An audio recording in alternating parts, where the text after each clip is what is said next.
Nagdahil daw sa selos, hinabol ng saksak ng security guard ang lalaking katrabaho ng kanyang live-in partner sa Bonifacio Global City. May unang balita si Jomer Apresto.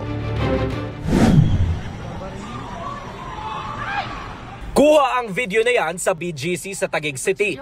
Ang lalaki na nagtangkang manaksak sa video, isa raw security guard. Habang ang biktima naman, call center agent at katrabaho ng live-in partner ng suspect. Ayon sa pulisya, susunduin sana ng suspect ang kanyang live-in partner. Susurpresahin niya pa sana ito ng bulaklak. Pero nasurpresa daw ang suspect dahil magkasabay na lumabas ng elevator ang biktima at ang kanyang live-in partner na dati na niyang pinaghihinalaang may relasyon.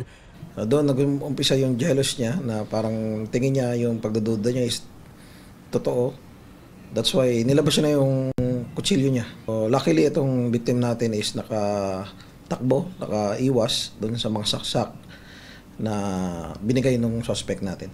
Nakapasok naman sa labi ng isang gusali ang biktima at dito na nahuli ng dalawang gwardya ang suspect. Tinanong ko yung suspect natin, yun na nga is parang wala na daw spark yung relationship nila.